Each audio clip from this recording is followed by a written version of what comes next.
Businesses come in all shapes and sizes. Integrity doesn't. For more than a century, the Better Business Bureau has set the standards for how businesses should operate honestly and ethically. So when you're looking for a business you can trust, check to see who's BBB accredited and who isn't. Always choose the Better Business. Look for the BBB seal because it's looking out for you. That's why it's the sign of a better business. And find a better business anytime at bbb.org. All right. Thank you guys for your patience. My name is Austin Calabaza. I am the marketing coordinator for the Better Business Bureau serving New Mexico and Southwest Colorado. And with me, I have Joshua Baca, who is with the Minority Business Development Agency. And thank you so much for presenting our webinar, Doing Business with the Governor. I'm sorry, with the government. I'm sorry. No problem, Austin. And then if you could just tell us a little bit about the Small Business Administration and kind of your program and how it can help our attendees.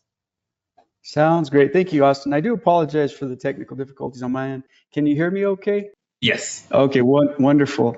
So, I did want to ask, Austin, I know one of my colleagues I work for the Small Business Administration, of course, and Miss Sophia Bahana works for the MBDA, and I think she was going to say a few words, or somebody from the MBDA was going to prior to my presentation. So if that's still the plan, I'd like to go ahead and turn it over to Sophia. Thank you, Joshua. Good morning, everyone. So I'm Sophia Bahana. I'm the project manager for the Minority Business Development Agency. It's a little long name there, but the acronym is MBDA here in New Mexico. We are part of approximately 41 business centers across the country, and we can serve all New Mexico and even all the nation. So great to be here this morning. Just wanted to communicate to everyone that we support small businesses, any size of business. It could be just you have the idea and you already have a company that generates millions in revenue. So we support you with technical assistance in one-on-one consulting, webinars, events, professional services, and all of that. So reach out to me. I will. I don't know if it's a chat. It's the first time that I use this platform, so I'm a little bit lost in here, but I can make that work to just give my contact information, Austin. So businesses can reach out to us. So our services are free of charge, of course, since we are a government program. So thank you so much. Welcome and I pass it over to Joshua that have a great topic in talking about how to do business with the government. Yeah, and absolutely. If you guys have questions, feel free to drop them in the Q&A chat, and I'll go ahead and moderate those and share those with Joshua or Sophia. And if you guys want to drop your information, and I'll also share their information in the email I send out with the recording as well. Thank you, Austin. And Austin, if I can ask, I apologize. I wasn't able to pull up my PowerPoint from this end, from this computer, and I did send it over to you. Would you be able to do it from your end? I do apologize for the technical errors. Yeah, give me 1 second. Thank you so much. While Austin is doing that, I'd like to just kind of give you some information about myself. So my name is Joshua Baca. I'm a business opportunity specialist for the U.S. Small Business Administration. And my primary responsibility is working with the 8A Business Development Program. And currently in New Mexico, we have a portfolio of 50 firms, 50 small businesses that participate in the program. And I work with those firms throughout the 9 years that they're in the program. And I've been working for the SBA since 2012. So I've been around for a little while. And today I'm going to cover some basic information about doing business with the federal government and what you need to understand. And more so, what you need to just keep in mind, resources that are available to you so you can gain that information, because it's a whole lot of information, a whole lot of red tape, a lot of stuff to consider whenever doing business with the federal government. It's very complex. So that's what I'm going to hopefully provide to you today. And Austin, whenever you're ready, if you're able to, can you go ahead and share the presentation? And I do apologize for the technical errors. Give me 1 second. It's just popping up. No problem. And I could see a few of your shining faces on the other end with your video, those that have your video open. Hi, Stacy. Hi, Ramon. I'm going to go ahead and turn my camera off here in a minute as soon as the presentation starts, because my bandwidth is not as strong as I would hope it would be, rather. But thanks for joining us. It's good to see you guys. Awesome. Thank you so much. Can everybody see the screen okay? All right, wonderful. So after the presentations today, I will work with Austin to get you the slides and get you the information. That way you can have that as a reference at a later date. And I do have hyperlinks in my presentation, and that's the reason I do, so that you have it as a reference for later, right? So next slide, please. And just to let you know, the U.S. Small Business Administration is a federal government agency that provides business development assistance and guidance for entrepreneurs and small businesses. And there's three primary ways that we do that, through government contracting, our government contracting programs, our access to capital programs, our loan programs, and our counseling programs. And we work with a number of partner organizations such as the MBDA, the SBDC, the Women Business Centers, and SCORE to provide that, that one-on-one assistance for you. So whatever you need, I'm sure there's something that we have that might be able to fit your needs. So just to let you know what we're all about, and you can go to sba.gov for more information about what we provide to small businesses. For those of you that are new to the SBA, we're not widely known. Sometimes we tend to fly under the radar, not by choice, but we're a fairly small agency, and even locally, we have a small office of 7 individuals, and we all provide assistance in some different areas. So there's not a lot of us, but we're here to help. We're here to help. So the first thing that I want to point out is in regard to federal procurement, is our federal procurement readiness tool. And here in this slide, of course, that's the hyperlink to access that tool. And as a start, if you're new to the federal government, this is the recommendation that I have for you, as a starting point, to take this at your own leisure. It's a nice tool. It's a nice tutorial that you can go through, and it takes you from one section to the next, and you can download some resources and, read it at your own leisure, take it at your own leisure. Of course, today we have an hour to kind of run through all this stuff and go through all this stuff, and it's hard to, absorb everything that we're going to talk about, but this is a great tool for you to use at your leisure. It gives you the basics about what you can expect when doing business with the federal government. And of course, we're going to talk about the certifications and the SBA certifications that we have in place to assist small businesses when wanting to do business with the federal government. But there is so much more to know. That's just a component that's available to you. But there's so much more to know when going into that market and going into that endeavor, rather. So again, this link will be provided to you after the presentation.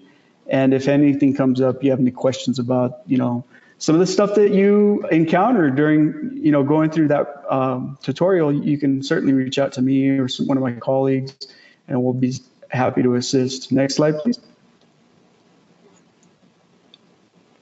Okay, so you might be asking yourself, why would I want to do business with the federal government if it's so complex? It's such a pain. It is. It's not for the faint of heart. Honestly, it's can be kind of daunting, overwhelming at times, and there's a lot to understand because the federal procurement process is guided by the Federal Acquisition Regulation as well as the Code of Federal Regulations and other public laws that are in place. And it's changing all the time. It's always ever changing. But the one thing that's constant is that the federal government, the U.S. federal government, is the largest purchaser of goods and services in the world. So that's the equivalent of about $760 billion. And for small businesses, the requirement for federal government agencies is that they make contract dollars available in the amount of 23%, at least 23% of that that total spend. So 23% of that $760 billion has to be spent on small businesses. I am happy to report that in 2023, the federal government exceeded its 23% goal. It was, I believe it was in the neighborhood of 26.5%. So there's a lot of opportunity. However, again, it's a process, and it does take time in order to get integrated into that market. Next slide, please.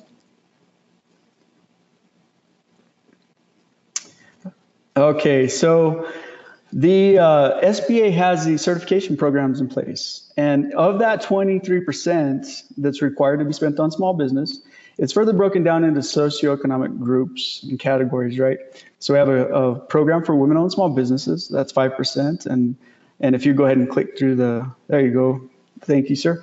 For small disadvantaged businesses, currently it's about 13%. It's slated to go up to 15% in the next year or so. And that was an initiative of the current administration to provide more, opportunities, contract opportunities to small disadvantaged businesses, right? So the goals for the federal government agencies are providing these opportunities to women-owned small businesses through the Women-Owned Program, to small disadvantaged businesses through the SDB program, and to HubZone certified businesses. Now, and I'll talk about what HubZone means, and service disabled veteran-owned small businesses. So, these don't all add up to the 23%, but these are a minimum in terms of what the government has to do. So, for instance, if you are familiar, if you've started down this road and you're working and you are trying to work with the federal government and you've gone to sam.gov, you may see some opportunities there that say, this is going to be a women-owned set-aside, right? So what that means is there's going to be competition limited among women-owned small businesses that are certified through the Women-Owned Small Business Program to compete for that particular contract. So all these programs are intended to assist those companies that are owned by these individuals that meet these criteria, these certification criteria. Now, I will point out that there is not a goal for 8A certified businesses, and we'll talk about what 8A means in a minute, but rather it's for small disadvantaged businesses. And in order to obtain 8A certification, you have to be a small disadvantaged business. And again, we'll talk about that later. Next slide, please.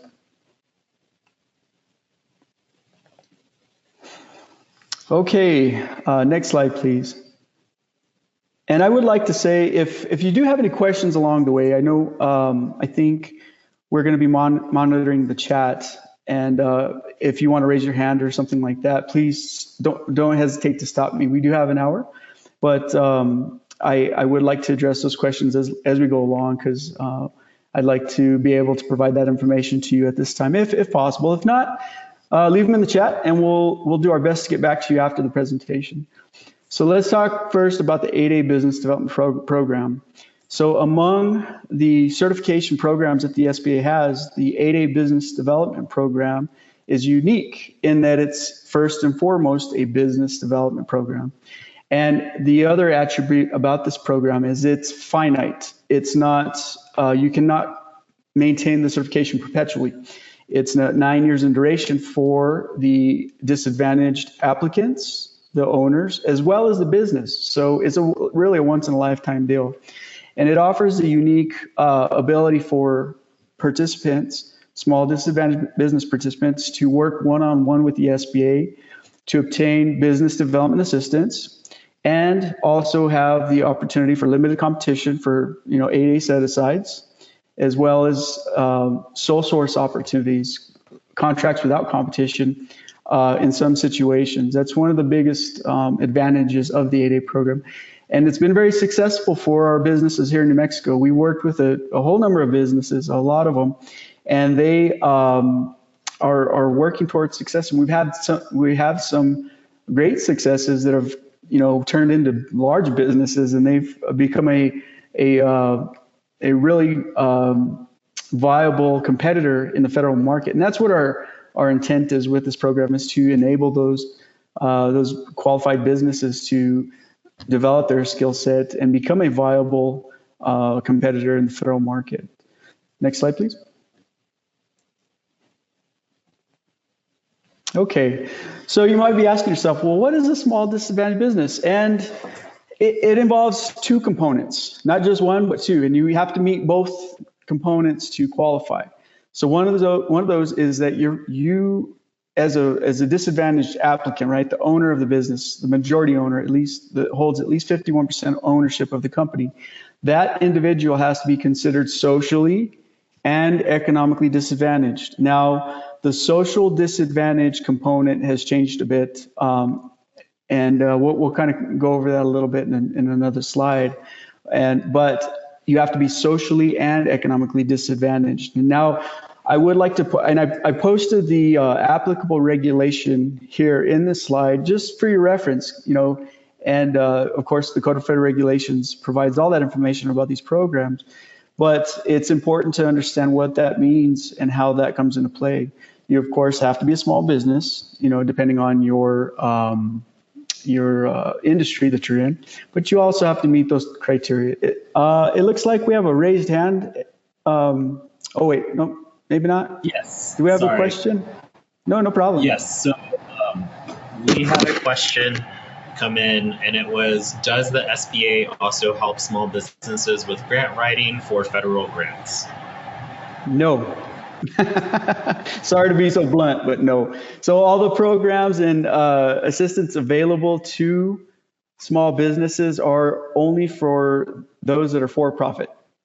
Nonprofit organizations, by their very nature, are not considered small businesses. And as such, we don't do grant writing. We don't really get into grants. See, our organization does offer grants to other nonprofit organizations, such as the small business development centers and the women business centers are partners, right? And they can apply for the grants and the funding to provide that one-on-one assistance for entrepreneurship and counseling. But no, we don't get in the grants business. Now, there is a caveat there. There is one program that is available to small businesses, and it's called the Small Business Innovation Research Program, SBIR. You can go to sbir.gov. If you are into maybe a unique industry and you're trying to solve a problem that the government is trying to also solve, you may be able to apply for that, but it's a competitive process, and you have to provide a proposal. Similar to what you do with the federal government, you have to submit a proposal, and then you have to be awarded the grant. And once you're awarded that grant, you don't pay it back, but it's for funding for the research and development of whatever you're trying to accomplish. SBIR.gov. So if you have any questions about that at a later date or a later time after the presentation, please let me know, or maybe shoot an email to Austin, and he can let me know, and I'll get you more information about that. Thank you for the question, though. Okay. All right. So next slide, please. All right. So what does it mean to be economically disadvantaged? So what that means from the SBA's perspective and how it's outlined in the applicable regulation and law is that your personal net worth has to be less than $850,000. So what that means is everything that you own minus or less everything that you owe against it has to be less than $850,000, right?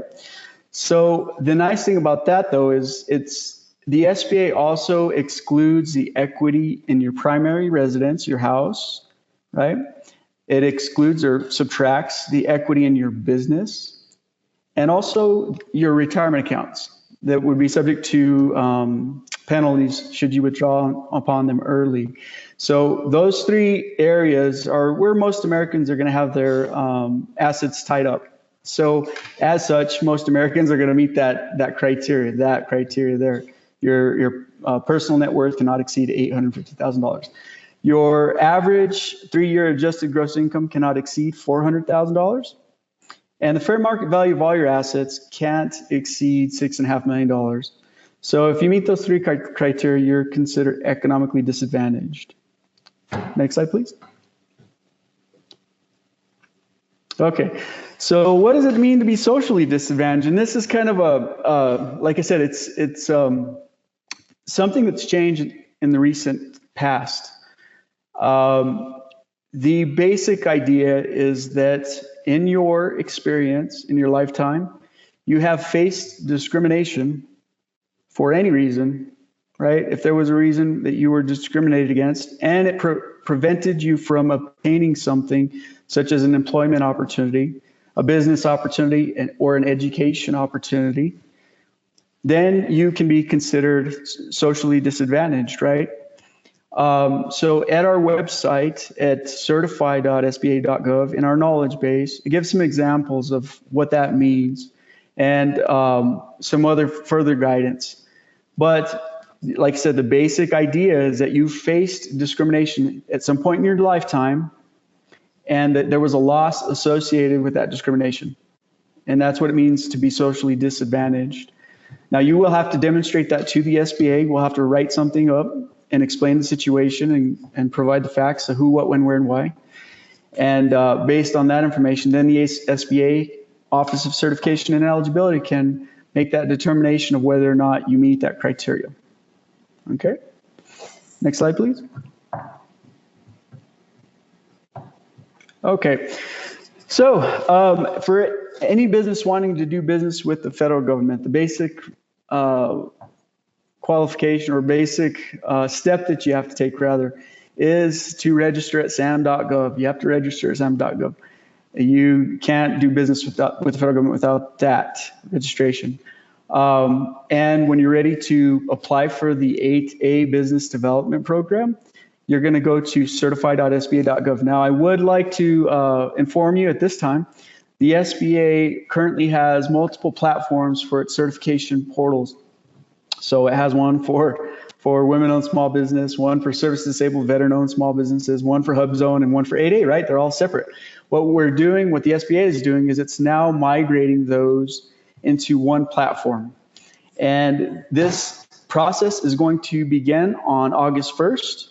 And at that time, these portals will be offline. You won't be able to submit an application until they complete the process. So just to let you know, FYI, the intent is hopefully to enable applicants that may have the criteria for the qualification criteria for multiple certifications to just go to one place and be able to apply at the same place, and only have to upload their documentation in one portal. That way they can use it for different certifications, because a lot of the certifications are going to request the same kind of information: your tax returns, your financial statements, resumes, other qualification information. So hopefully it'll alleviate a lot of the busy work that you would have to do in going to these multiple certification portals. So at this time, though, like I said, at certify.sba.gov, that's where you're going to go to submit your 8A application. And I would like to also point out that while the 8A certification is a really wonderful tool, and it's a tool, it does not guarantee federal contracts. It's like I said, first and foremost, it's a business development program. And the intent is to help you grow and develop your business through the various means that the SBA has with the one-on-one assistance from a business opportunity specialist such as myself. And we have, of course, throughout the country, there's at least one district office in every state. And every district office has a professional that works with the 8A program to work with 8A participants, right? So it is a once-in-a-lifetime deal, like I said. So you really want to treat it with care, in that you don't want to prematurely get certified into the program if you can help it. And because if you go 1, 2, 3, 4 years without getting a federal contract, you don't really get that time back retroactively to get a federal contract, right? So you really want to give yourself the best chance at being successful through the 8A program by preparing yourselves and getting all your ducks in order, especially if you're a new business. You really want to obtain the necessary resources that you need in your respective industry to be successful in the 8A program. Those could be, having the capital to take on a contract to pay your employees until the government pays you. It could be bonding, if you're in construction, you having the bonding capacity. It could be other things like that. But one of the main components when doing business with the federal government is, and in considerations, is past performance, right? So establishing healthy relationships, not healthy relationships, but establishing good relationships, I should say, with your respective federal government customers. Because at the end of the day, even though we have all these mechanisms in place and everything like that, there's no guarantee. But you're also working with a person, the contracting officer, specialist, or whatever. You want to be able to instill confidence in them that you're going to be able to complete the project on time, understand the requirements of that project as they're prescribed by the Federal Acquisition Regulation, and without fail, right? Because they don't have a lot of time, and they can't, and they're working with federal tax dollars, right? Your tax dollars to carry out the contract and support the mission of that respective agency. So they really want to know that you're gonna be successful, right? And that's our aim too. The SBA, as a federal government agency, we want you to be successful on those contracts. Next slide, please. And Austin, I apologize. Do we have any questions at this time about the 8A Business Development Program? Not at this time, but if you guys do have questions, feel free to put them in the Q&A in the questions. Okay, awesome. Thank you so much. Okay, moving right along. So in addition to the 8A Business Development Program, the SBA has its Hub Zone program. Next slide, please. And the Hub Zone program, Women-Owned program, and the Service Disabled Veteran-Owned program are different than the 8A program in that they can, as long as the majority owners of the company meet the qualifying criteria to obtain the certification, can maintain that certification perpetually. They can, as long as they continue to meet the qualifying criteria, they can keep the certification for a lifetime. Although you do have to recertify every so often in order to continue to demonstrate that you meet the criteria, right? So the Hub Zone program, Hub Zone stands for Historically Underutilized Business Zone. And what this means is that these are designated areas, or rather they are areas that have, they're economically disadvantaged. They're economically, they struggle economically speaking. They have high unemployment, low economic activity, that kind of thing, right? So the idea behind this program is if you have a business in a hub zone, and you can check at our website at sba.gov/hub zone, and you can put your address in this interactive map. And that's the easiest thing to do because it has a bunch of colors and stripes and all kinds of things. So if you try to just, hone in and zone in on your, or hone in rather on your particular location, it might be more difficult. But if you just put your address in there, it'll tell you right away whether or not your company is in a hub zone, your principal office. If your principal office is in a hub zone, then you might be able to meet this criteria. Next slide, please. And this is one of those slides where there you go. Thank you, sir. So in addition to your principal office having to be in a hub zone, the other caveat is that 35% of your employee base has to live in a hub zone. So it doesn't have to be the same area that your business is in, but it can be another economically distressed area, as it's demonstrated at the hub zone site in the hub zone map. You can put their address in as well. If you meet those two qualifying criteria, you can obtain this certification. And I would highly encourage you to consider this one. It might seem a little bit challenging, and it is, because of course the intent is to spur economic growth in those economically distressed areas by providing good employment opportunities to those people that live in those areas, and then hopefully your business creating economic opportunities, wherever it may be, if it's in a hub zone. And I would like to mention that the federal government as a whole has struggled with this particular goal. And from my perspective, so far, what I've come to understand is that it's kind of like a catch-22. So when the federal government, a federal government agency is conducting its market research and it's trying to figure out what its acquisition strategy is going to look like in terms of setting the contract aside for one category or another, it may put out a sources sought solicitation, which is kind of request for information there at sam.gov. And it might might be able to identify viable hub zone competitors, right? Because if it has at least two, then it can set the contract aside if it has at least two. But if there aren't very many responses from those qualified hub zone certified businesses, then it may not do that. It may say, well, there's not enough competition, right? And then on the other side of the equation, you have the small businesses that are maybe conducting market research at sam.gov and looking to see if there are any hub zone certified or hub zone set-asides that they could compete for out there to encourage them to want to obtain the hub zone certification, right? So it's catch-22, and they may, if they don't see a lot because the agency's not putting them out because they're not getting a response, it's kind of like catch-22. So I would encourage you to look at that certification, and it'll help you in a few different ways. Of course, it'll allow you to compete for those hub zone contracts, but in other instances where if you were, say you competed for a contract that was open to all small businesses and you happen to be hub zone certified, it could help you in respect to helping the agency meet its hub zone goal, right? So even though it wasn't a hub zone set aside. So it is worth your while if you meet that qualifying criteria, and I would strongly encourage you to look at that. Austin, I think we have a question. Yes, so we had a question come in. What is the site or link to find out about any open projects or RFPs that are in play? That it would be sam.gov.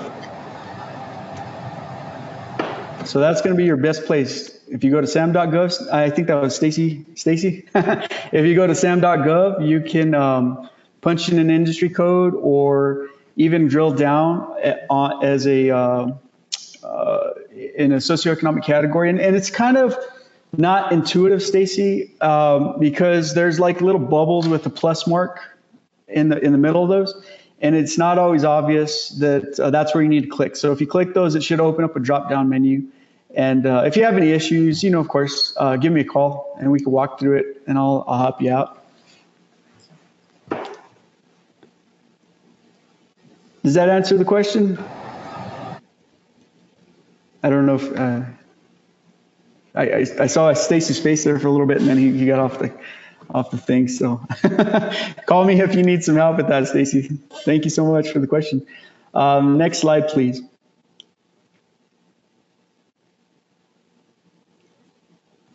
Okay, so let's talk about the Women-Owned Small Business Program. Next slide, please.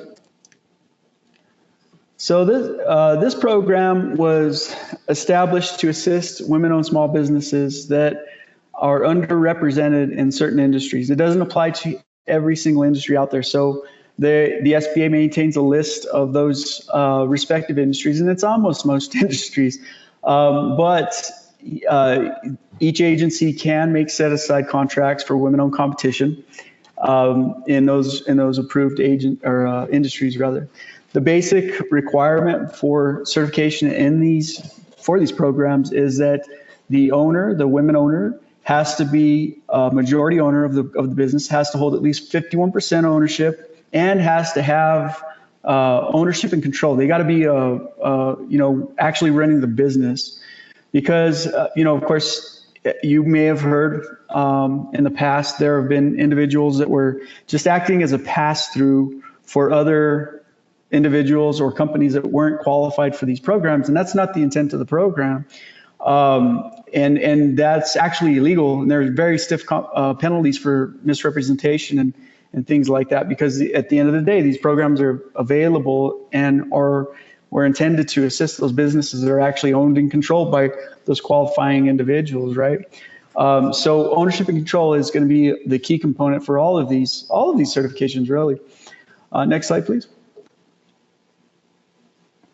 Okay, I think there was another question too regarding HubZone. Yes, we had a question. Do you have to be certified HubZone before you can list this in sam.gov? And where do we go for this certification? No. So I would like to further explain that. And that's a great question. I apologize for the confusion. So, and I get that sometimes with the 8A program. Sometimes I get the question, hey, like you presented now, Charlotte, do we have to be HubZone certified to do business with the government? And the answer is no. As long as you're considered as a small business in your respective industry. So what that means is each industry carries a 6-digit code, right? It's called the North American Industry Classification System code. And this code will apply a size standard to that specific industry. So for instance, commercial construction, its code is 236220. It's a very common code. And what that means is that code carries a size standard of $49.5 million, right? And that sounds like a lot, but any business that earns $49.5 million or less, averaged over the preceding 5 years, is considered a small business in that industry because they're not a dominant player. The dominant players make way more money than that in their respective industries. Some of these industries carry a code that carries has a code that carries a size standard that's employee based, right? So if they have the general one is 500 employees. So if they have 500 employees or less, and these are usually manufacturing codes, then they're considered a small business. As long as you meet that basic criteria, you can go to sam.gov and you can register and self-certify as a small business. So you're not going to get a formal certification for being a small business, but you can self-certify as a small business, right? And then you can compete for small business contracts. Now, if at sam.gov, and sam.gov before it came about, there were multiple portals, kind of like what the SBA has for its certifications, but sam.gov is driven by the General Services Administration. But before that, they had multiple portals for different things, right? And what they did is they integrated those. They had a site called FedBizOps, and that's where you would go to look for opportunities. And then they had another site just to register with, to do business with the federal government.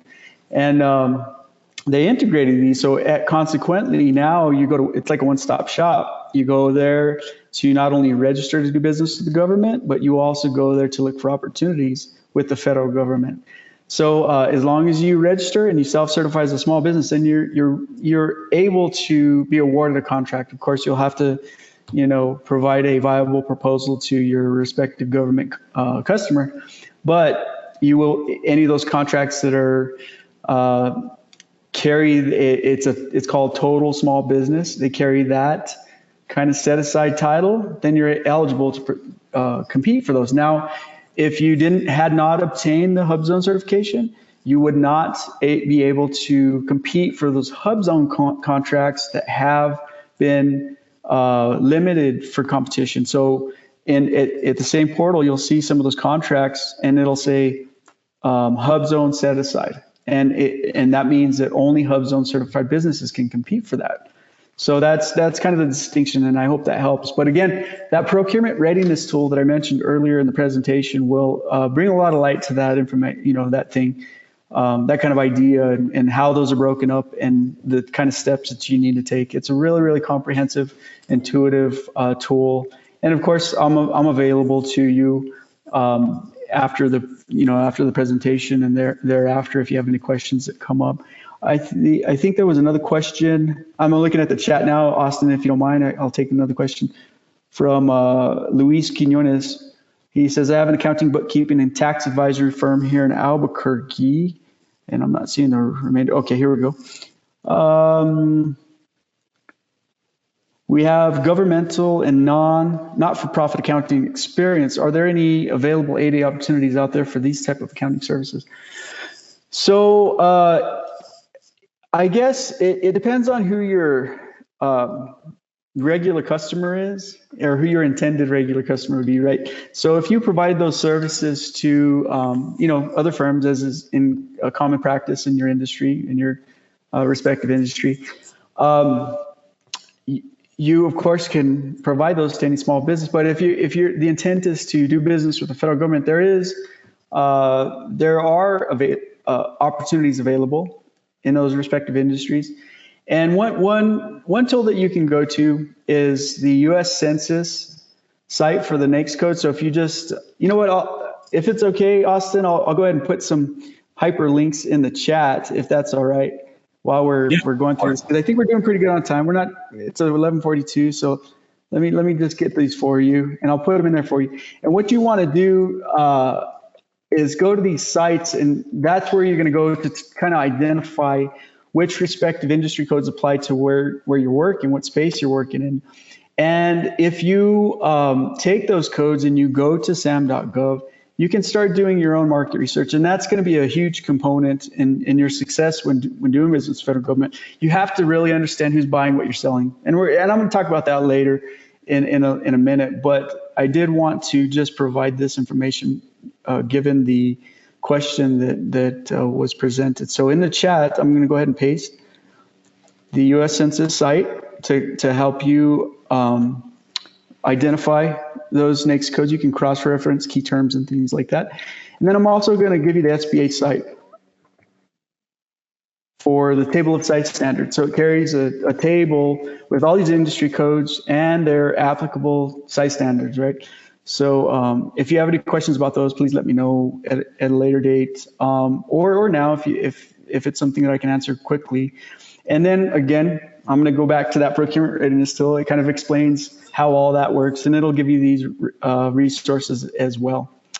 Okay, and I think that was the last question at this time. I believe that's the last question at this time, Austin. Yes. Okay, next slide, please.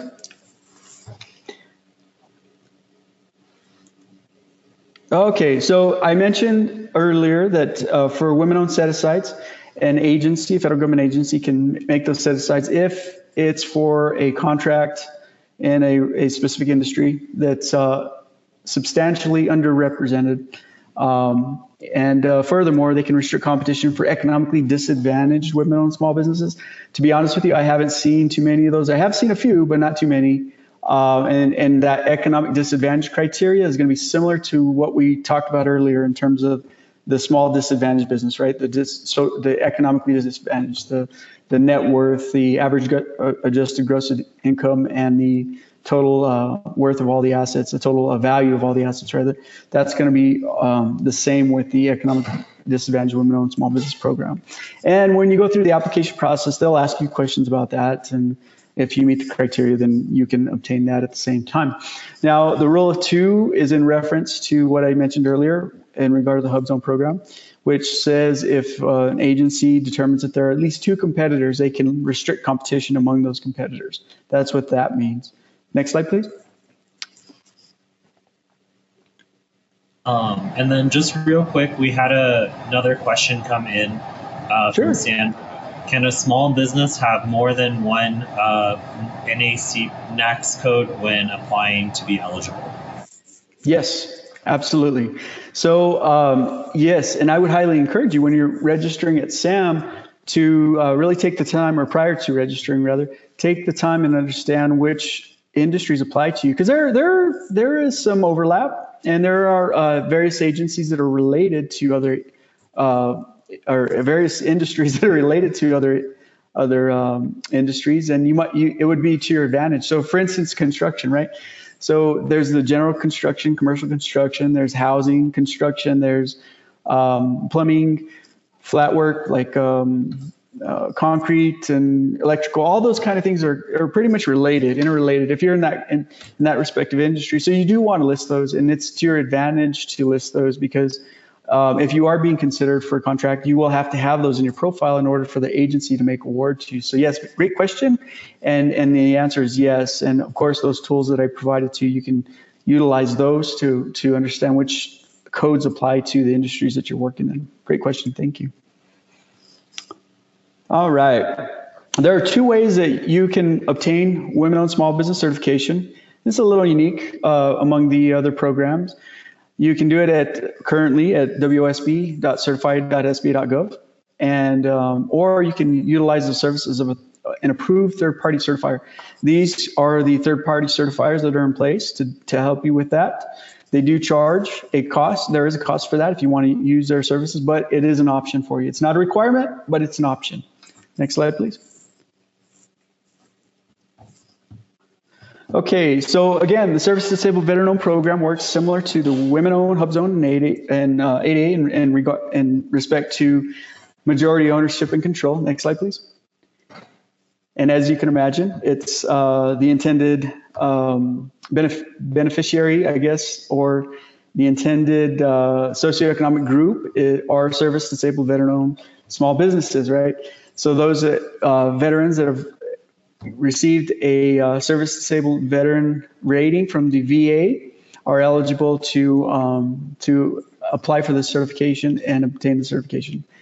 Again, ownership and control is a key component, and those veteran owners have to maintain at least 51% ownership.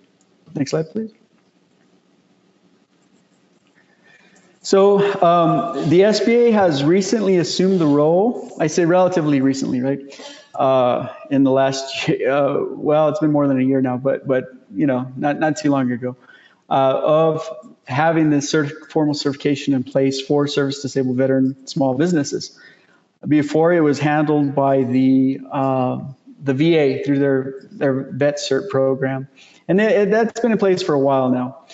But now that the SBA has assumed the role, it has the resources and the ability to make those formal certifications, and it makes sense. You know, we have all these other ones. It doesn't make any sense why we wouldn't deal with this one as well, because truthfully it's an SBA program. So if you meet the criteria or you would like to apply for that, you would go to veterans.certified.sba.gov.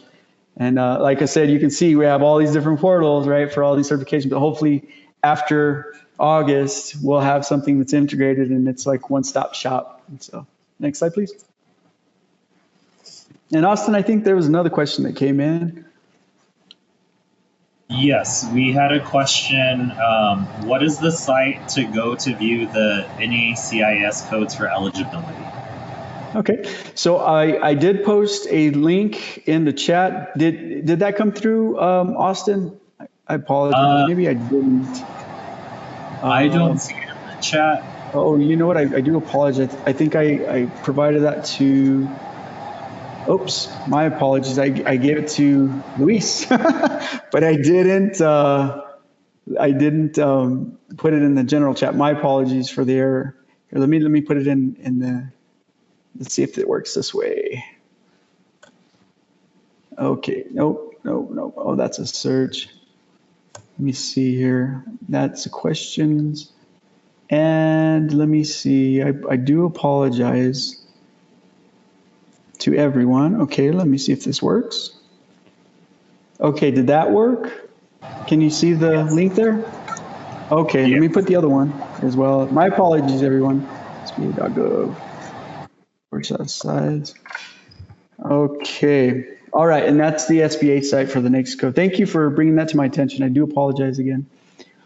Okay. All right. So I don't know. Maybe you've heard about the SBA Managed Protege program or not. It's another program, but it's not. It's not specifically for set-aside contracts with the federal government as the other programs are, but it involves government contracting, kind of like the 8A program, right? So next slide, please.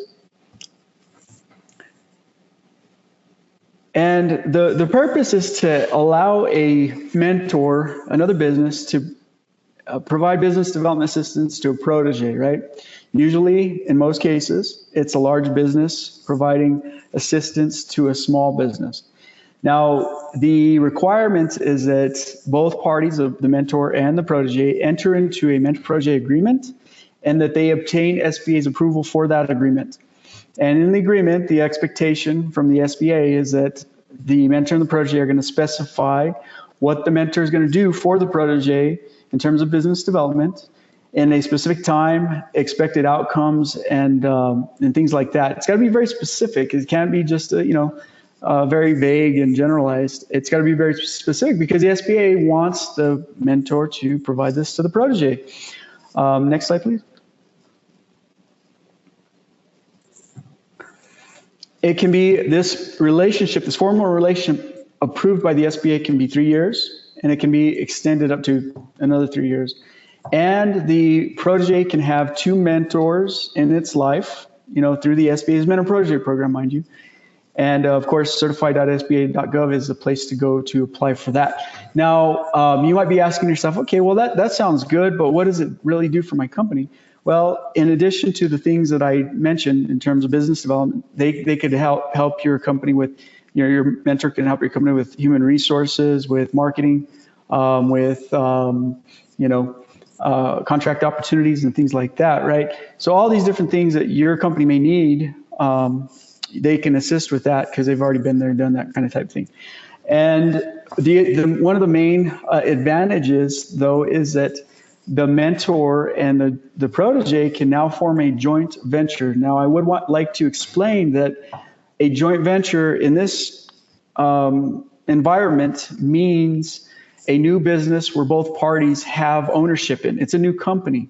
So if you are working under a mentor-protege agreement and you have a large business, a mentor, you can form a new company, a joint venture, it usually only has a 2-year life on it for the purposes of going after federal contracts. And the way that benefits you as a protege is it allows you to leverage the past performance of that mentor and its resources and capabilities, right? So if you formed a joint venture and pursued a small business contract outside of the mentor-protege agreement or program, that large business or that joint venture would be considered a large business because of common ownership. What the SBA mentor-protege program does for you and your mentor is it allows you to have exclusion from the affiliation rules so that you can pursue the small business contracts together. And you might be asking yourself also, what's in it for the large business? And the answer is that large businesses that do business with the federal government have subcontracting plans if the contract's over $750,000, I believe, and they have to meet their goals for contracting with small businesses. So as you know, in your business, establishing good relationships and having good partnerships is hard. It's not easy. So if a mentor can nurture and mentor a good viable partner, small business partner, then they can leverage that to help them meet their goals, and it helps you because then you have subcontracting opportunities. And the other thing that it does for them too is they cannot compete for small business set-aside contracts because they're large, right? Those are only for small businesses. But there are significant small business contracts out there in the hundreds of millions of dollars, believe it or not, that they would be interested in teaming with a small business on. And then, of course, that would benefit you because you could take on the contract and you can leverage past performance and all that stuff. Next slide, please. And then just real quick, we had a question come through from Stacy. Are mentor proteges paid, or are they considered volunteers similar to SCORE's certified mentors? So the mentors are businesses. They're usually large businesses. So they're not paid. They're not paid by the SBA. They are voluntarily they're working with the small business. Now, if you've seen some of the other agency programs out there, mentor protege programs, like the DOE's program and the DOD's program, they actually pay. I guess not pay, but they compensate the mentor for providing assistance to the protege. The SBA's is different because it shields joint ventures formed under that mentor protege from the affiliation rules and allows them to pursue small business contracts, as where the DOD and DOEs do not. Their purpose is different. So no, there isn't any compensation for the mentor. And like I said, the reason why they would want to is because they need good small business partners, and they want to be able to compete for some of those larger small business set-asides. Great question. Thank you. Go ahead. I was just saying we had a follow-up. Do they have to find their own mentor, or are they assigned based on their business field? They do have to find their own mentor. The SBA is not a matchmaking type agency. It's like any other relationship, and I'm very candid, very blunt with you. It's hard to establish good relationships because you might have expectations, your partner might have other expectations. Usually these are underlying expectations, and my advice is to look for those partners that would fit well with you. And it's hard to understand that, and hard to know where to look and how to do that. One of the places you can go to is usaspending.gov. And again, based on your industry code, you can look and see which companies have been awarded what kind of contracts in your industry. And then you might be able to work it from that angle. But it's not easy, yeah. But I think as you start getting down the road in your respective industry, you go out to outreach events and you meet people, you might encounter a good mentor. And if you guys are like-minded maybe in your business practices, and you are clear about your expectations and they are as well, it might be a good fit. But again, the SBA doesn't, no, we don't do the matchmaking. We got about 3 minutes before the end of the hour, and I did want to kind of cover these last few slides. So one of the main things about contracting with the federal government, even though you have all these resources and all these tools, the certifications don't guarantee contracts. They allow you to have better opportunities, but they can be viewed as tools, right? What's really going to matter, just like in any other business endeavor, is that you are effectively marketing yourself to your respective customers, and you got to know who your target market is. Because I hear it from time to time, hey, well, which agency do you think might be buying what you're selling? Oh, every agency is going to be buying what I'm selling. And it's like, no, you got to kind of walk it back from there, and you got to see, okay, are you planning on working first in New Mexico? Are you planning on working in Arizona? Is the Department of Health and Human Services is going to be procuring more of a certain thing than, say, the Department of Defense, right? So you really want to understand that. And there are various tools to do that. I'm not going to cover those right now because we're running out of time, but one of the common practices is having a capability statement or qualification statement. This is a one-page resume about your business that has your industry codes and maybe some information about your licensing and the special attributes that you would try to sell to your respective federal customer. And that's what they're going to be looking for. And the SBA has enabled small businesses to link their qualification statement or capability statement to their SBA Small Business Dynamics profile. So that's something that you want to keep in mind. And you can contact me after the event to get more information about that. And you can use SAM.gov and USA Spending to really kind of hone in on who is buying what you're selling and who you want to connect with locally or outside of New Mexico, right? So that's going to be very, very important. And you want to look at those solicitations that they're posting to see what they're asking you to provide them, and get to know that. It is like I said, it can be very, very daunting. It does take time, and that's the thing. It's not, unfortunately, it's not as simple as just filling out one form and then you're good to go, right? It does take time to identify your federal customers. It takes time to connect with them. It takes time to obtain certifications if need be, and develop past performance and establish relationships. It takes time. So I do say that with the best intent, just to enable you to be successful and provide you a clear expectations, what you can expect. Next slide, please.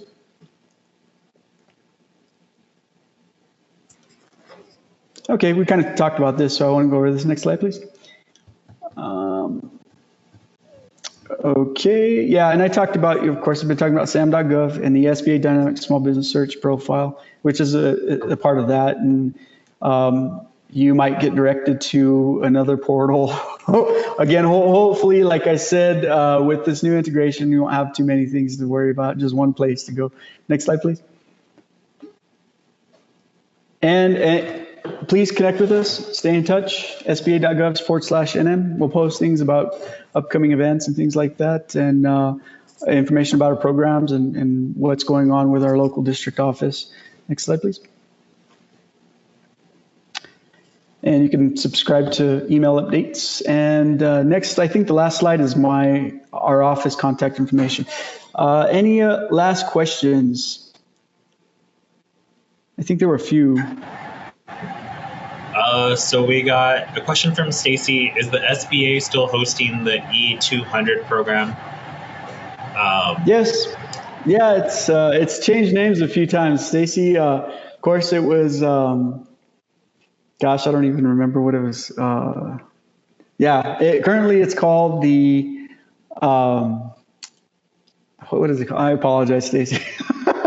There's a new name for it, but yes, it's in place. Ms. Sarah Branches are lead on that. Yeah, so that's still a thing. Yeah, so if you send me an email, please send me an email and I'll send you a link to the information. I apologize, Stacy. I'll get you in touch with Sarah too. And I think there was a question that came through from Sandra. Okay. She says, are there resources to help small businesses who have not gone through the process of attempting to secure a government contract? And if so, can you provide a link? So yes, earlier we heard from Sophia with the Minority Business Development Agency. The MBDA can certainly assist you in that respect. They can help you along the way. And also the Apex Accelerator, which is funded in part by the Department of Defense and the Small Business Development Center. So let me see if I can get the link real quick for you, Apex Accelerator. And they primarily work with small businesses and government contracting. So let me do that for you right quick. But I would recommend also, like I said, working with Sophia and her team to for assistance with government contracting as well. They are outstanding and they're wonderful. The SBDC might also be able to assist you in regard to looking at some of those basic things, but I think you have a lot of resources available to you. Let me see here. Let me go back to the thread and make sure I post the the answer correctly, because I did make a mistake last time, and I do apologize for that. Let's see here. I'll just submit it as a question. Will it make it to everybody if I submit it as a question? Can you see that, Austin? Yes, let me just copy it and put it in the chat. Okay, I think I'm in the wrong place. I apologize. Sophia, okay, there we go. Oh, thank you so much for providing those links. Awesome. And okay. Yes, oh, sorry, I was just going to say the webinar was recorded, and I will send out the the slide deck as well as contact information just so everyone has it too. Okay, awesome. Do we have any more questions before we close? Okay. Well, thank you all for joining us. I really appreciate it. Thanks for taking the time to connect with us. Of course, we're here to assist you and help you along the way. And the federal government, doing business with the federal government is a very good idea. If you are able to work through the process, it can be very, very lucrative for your company. It's a good customer to have, right?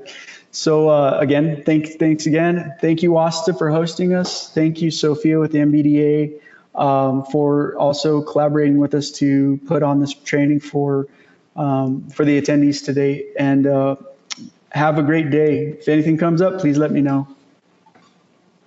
Thank you all. All right, take care. Bye-bye now. Businesses come in all shapes and sizes. Integrity doesn't. So when you're looking for a business you can trust, check to see who's BBB accredited and who isn't. Always choose the better business and find one anytime at bbb.org.